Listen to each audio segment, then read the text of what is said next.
Canada has a goal to officially protect 30% of its natural spaces by the year 2030.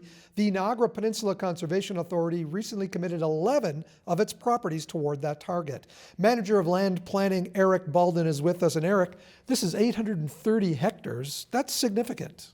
It's very significant, and overall we've got about 1,600 hectares in the program now, and eventually we're going to look to add more to the program. What does this program mean? Is there a qualification for these properties to be part of it?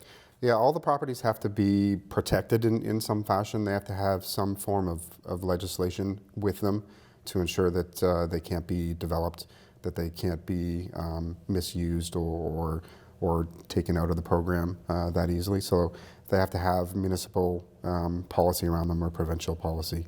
And that's why they're so critical. All 11 of them are already protected, then, is what you're saying? Correct, yes. All 11 are already protected in some fashion. Do they deserve now a higher level of protection now that they're part of this national program? Not necessarily a higher level of protection, but they're recognizing how important these conservation areas are, how important these types of lands are. When this program was first designed, a lot of people thought about national parks, provincial parks, or state parks, depending on where you are in the world. And conservation authorities are unique to Ontario, and they serve a pretty unique role, or they fill a pretty significant niche. They're not quite national parks or provincial parks, but they don't fulfill the same role as municipal parks. They have a very important piece to provide education programs or trails or outdoor recreation programs like that. But a vast majority of the properties are completely protected, and it's recognizing that very important role they play. Recent news with the Ontario government and the whole controversy about Greenbelt going to developers. Were any of these properties ever a possibility to be handed over to developers? No, never. These lands are already protected as is. This particular program doesn't add any additional legislation to them. As I was saying, it just gives them a bit of additional recognition. And perhaps for you or I or the general public, it lets them, or it reminds them of how important they are and the kind of role that they play. Sometimes they're taken for granted on occasion. So just having them recognized in this way is spectacular. Are all 11 of them open to the public to walk, to go and see? Not all 11. Some we just own to protect, to maintain the forest, the trees, the animals that are on site, the water courses. Others, they are just open for hiking, kind of your basic or passive uses.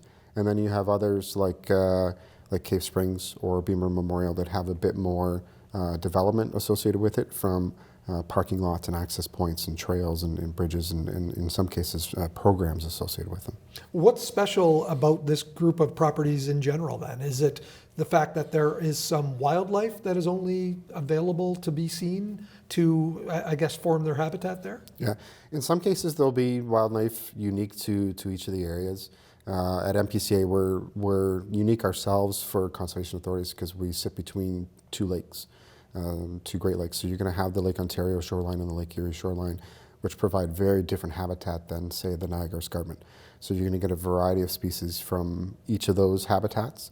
And these properties were picked exactly for that, to recognize the different environments that they have, and also the different species that'll be present there in protecting them. Do you expect to see more properties come under this heading of the 30%? I would say absolutely. In Canada, nationally, we're still well below the target. We're at about 13 to 14% of our lands and waters protected. So they're going to have to look for a lot of different areas to protect new lands. So at NPCA, we already have some properties that we are intending to add. Like Rockaway, I expect we would add at some point. We've already received funding to acquire a portion of that property, and part of the funding requirement was to add that property to this program. We already have probably a number of other properties that are well suited to this program, but I think most importantly, looking ahead, we're trying to acquire more lands, not just for NPCA, not just for our visitors and residents in the watershed, but looking for those significant properties that we can purchase and protect and add to this program as well. Excellent. Eric, thanks for filling us in on the details of this. Thank you, no problem. I was happy to be here.